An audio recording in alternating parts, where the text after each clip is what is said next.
Morning student. Previous video class में हमने सृजन पाठ्यपुस्तक का चैप्टर नंबर 4 काव्यखंड से बिहारी सत्सई के कुछ पद लिए थे। उसमें से 1 to 12 दोहे हमने कंप्लीट कर लिए। आज हम दोहा नंबर 13 का अर्थ करते हैं। देखिए दोहा नंबर 13। नाची अचानक ही उठे बिनु पावस बन मोर, जानती हो नंदित करी यह दिसी नंद किशोर। नाचे, नाची का अर्थ होता है नाचना। पावस का अर्थ होता है वर्षा ऋतु। नंदित यानी कि आनंदित। नंद किशोर श्री कृष्ण के लिए आया है। दिसी, दिसी का अर्थ होता है दिशा। प्रस्तुत दोहा कवि बिहारी द्वारा रचित सत्सई से लिया गया है।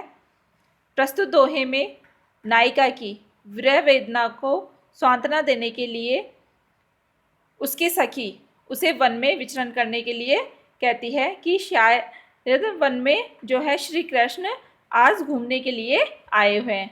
अर्थ देखिए। नाची अचानक ही उठे बिनु पावस बन मोर, कि है सखी बिना वर्षा ऋतु के ही आज वन में अचानक मोर नाचने लग गए हैं। अपने मन की व्यथा कह रही है कि आज ऐसा लग रहा है देखकर कि वर्षा ऋतु नहीं है, कि वर्षा तो हो नहीं रही है, लेकिन फिर भी जो वन में है वो मोर नाच रहे हैं। मुझे ऐसा लग रहा है कि जानती हो नंद करी यह तिसी नंद किशोर, कि कहीं नंद किशोर यानी कि श्री कृष्ण जो है आज वन में विहार के लिए इस दिशा में आनंदित कर रहे हैं। अर्थात जो श्री कृष्ण है वो आज वन में घूमने के लिए आ रहे हैं, अर्थात इस ओर आ रहे हैं, जिसके कारण कि क्या है उनकी सांवली जो क्रांति है उसे देखकर जो मोर है उनको भी क्या हो गया है, मेघों का भ्रम हो गया है। अर्थात सांवले क्रांति को देखकर, श्री कृष्ण के सांवले वर्ण को देखकर जो है मोरों को भी क्या हो गया है, बादल का भ्रम हो गया है और वे आनंदित होकर जो है नाचने लगे हैं। एक सखी कहती है नायिका से अपने विरह की व्यथा व्यक्त करते हुए, और नायिका सखी से कह रही है कि हे सखी बिना वर्षा के मोर वन में नृत्य करने लगे हैं, कि मुझे ऐसा लग रहा है कि इस दिशा को नंद जो है किशोर यानी कि श्री कृष्ण अपने आगमन से आनंदित कर दिया है, यानी कि इधर श्री कृष्ण आ गए हैं और इसी कारण से जो है श्री कृष्ण को ही मोरों ने क्या समझ लिया है, घनश्याम समझ लिया है, और मोर जो है घनश्याम समझकर नृत्य कर रहे हैं। प्रस्तुत दोहे में अनुमान, भ्रांतिमान तथा अनुप्रास अलंकार है। सखी ने नायिका को सांत्वना देने की दृष्टि से ऐसा अनुमान व्यक्त किया है कि मोर जो है श्री कृष्ण का भ्रम होने से, क्या बादल का भ्रम हो गया उनके वर्ण को देखकर। नेक्स्ट देखिए दोहा नंबर 14। लिखन बैठी जाकी छवि, गही गही गरब गरूर, बहे न केते जगत के चतुर चितेरे कूर। छवि, छवि का अर्थ होता है छवि या रूप, सौंदर्य। गही का अर्थ होता है छाया चित्र। गर्व, गर्व का अर्थ होता है गर्व। गरूर का अर्थ होता है अहंकार। भय न, भय न का अर्थ है हो गए। केते का अर्थ है कितने ही। चतुर का अर्थ है चतुर जो कि चालाक। चितेरे यानी कि चित्रकार। क्रूर यानी कि असफलता या मूर्ख। प्रस्तुत दोहे में नायिका के अतुलनीय सौंदर्य का वर्णन किया गया है। अर्थ देखिए। लिखन बैठी जाकी छवि, गही गही गरब गरूर, कि एक सखी नायिका की एक सखी नायक से नायिका के सौंदर्य का वर्णन करते हुए कहती है कि उस नायिका का सौंदर्य इतना अतुलनीय है, इतना अप्रतिम सौंदर्य है उसका कि बड़े बड़े प्रसिद्ध चित्रकार भी उसके सौंदर्य की छवि का चित्र बनाने के लिए अभिमान पूर्वक आके बैठे। परंतु भय ने केते जगत के चतुर चितेरे कूर, परंतु वे उसके सौंदर्य का सही चित्र नहीं बना पाए और वो मूर्ख बनकर वापस लौट गए। कि बड़े से बड़े जो प्रसिद्ध चतुर चित्रकार है वो नायिका का चित्र बनाने के लिए बड़े अभिमान पूर्वक आकर बैठे थे कि हम इस नायिका का चित्र बना सकते हैं, लेकिन वे नायिका के सौंदर्य को अपने चित्र से नहीं उबेर पाए, यानी कि अपनी कला से उसका अंकन नहीं कर पाए उसके सौंदर्य का, और वो मूर्ख बनकर ही वापस लौट गए। अर्थात नायिका का जो सौंदर्य है वो पल पल परिवर्तित हो रहा था और पल पल परिवर्तित होने के कारण जो है चित्रकार उनका चित्र बनाने में असफल हो रहे थे। प्रस्तुत दोहे में अनुप्रास, पुनरुक्ति, प्रकाश एवं अतिशोक्ति अलंकार का प्रयोग हुआ है। नायिका का सौंदर्य गति प्रदान सौंदर्य है, इसी कारण चित्रकार जो है नायिका के सौंदर्य का चित्र नहीं बना पा रहे हैं। चित्रकला में गति प्रदान वस्तु का रूपांकन करना कठिन होता है, उसी प्रकार से नायिका का सौंदर्य का रूपांकन करना भी चित्रकार के लिए कठिन हो रहा है। नेक्स्ट देखिए दोहा नंबर 15। झीने पट में झुलमुली, झलकती ओप अपार, सुरतरु की मनु सिंधु में लसती सब पल्लव डाल। झीने झीने का अर्थ होता है पतले, पट का अर्थ होता है कपड़ा, झुलमुली का अर्थ होता है कान का एक आभूषण जो कि हिलता डुलता रहता है, झिलमिलाता हुआ रहता है। ओप का अर्थ होता है चमक या शोभा। सुरतरु, सुरतरु का अर्थ होता है कल्प वृक्ष। सपल्लव, सपल्लव होता है पत्तों से युक्त, डार यानी कि डाल। प्रस्तुत दोहे में नायिका के कान के आभूषण का सुंदर वर्णन किया गया है। अर्थ देखिए, झीने पट में झुलमुली, झलकती ओप अपार। नायिका की सखी नायक के सामने नायिका के कान के आभूषण का वर्णन करते हुए कहती है, उसके रूप सौंदर्य का वर्णन करते हुए कहती है कि जब नायिका के कान के आभूषण की चमक उसके पतले घूंघट से बाहर की ओर झलकती है।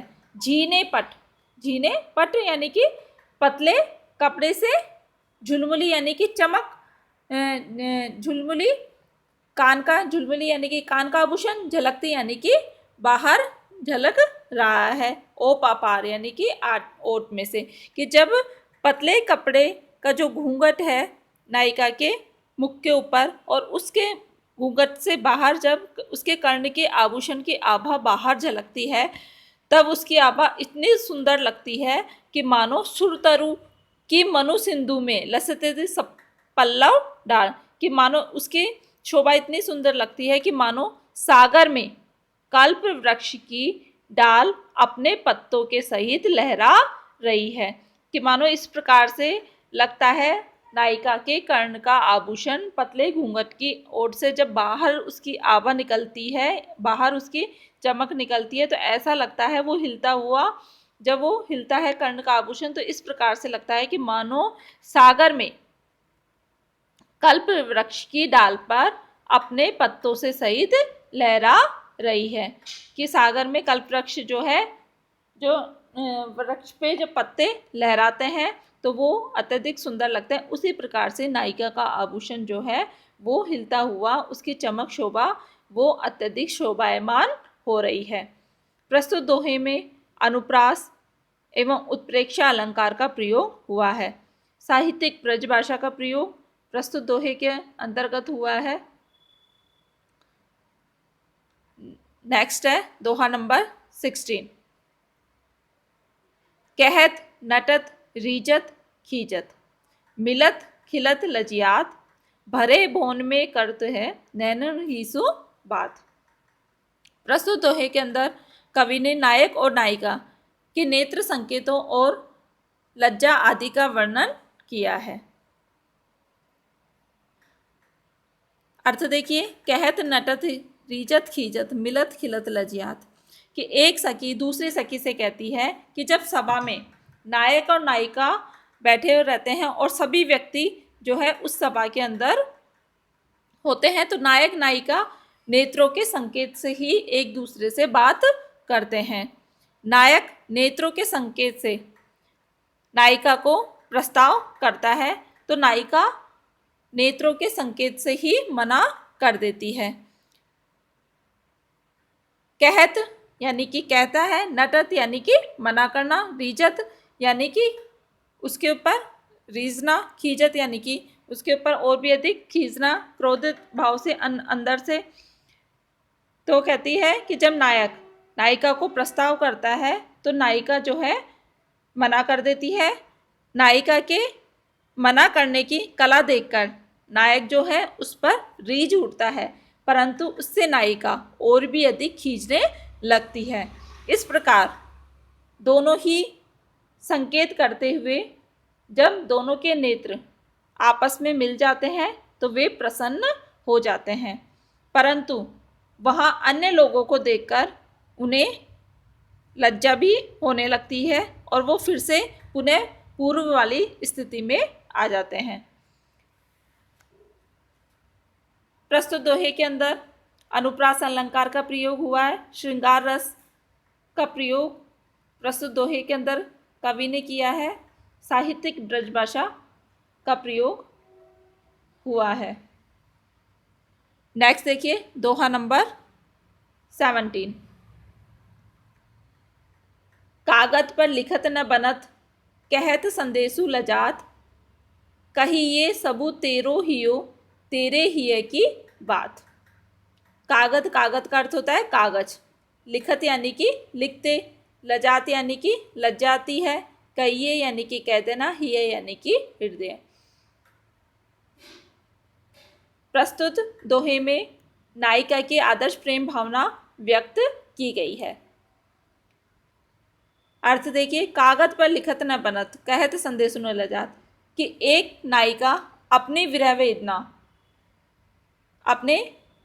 वेदना प्रकट करते हुए कहती है कि मुझसे कागज पर लिखत न बन, कि मैं अपने मन के भावों को कागज पर नहीं लिख पा रही हूँ। क्यों नहीं लिख पा रही हूँ? कि मेरी विरह वेदना बहुत अधिक है, मेरे आंखों से आंसू आ रहे हैं या मेरे जो है शरीर में कंपन हो रहा है, इस वजह से जो है मैं कुछ भी नहीं लिख पा रही हूँ, मतलब असफल हो रही हूँ मैं लिखने के लिए अपनी मन की दशा को।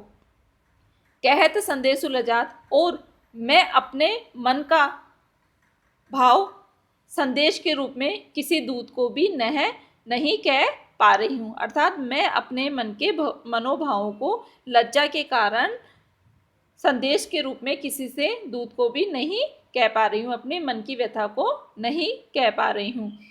कई ये सबू तेरो हियो, में तेरे हिये की बात, वैसे तुम्हारा हृदय मेरे हृदय की सब बात कह देगा, अर्थात मेरी दशा का तुमने अपनी हृदय अनुभूति से पता चल सकेगा, अर्थात मेरे मन में क्या मनोभाव है वह मैं न लिख पा रही हूँ, न किसी को बोलकर यह संदेश दे पा रही हूँ।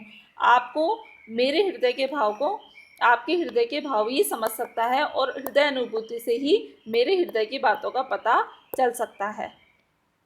प्रस्तुत दोहे में यमक तथा विरोधाभास अलंकार का प्रयोग हुआ है।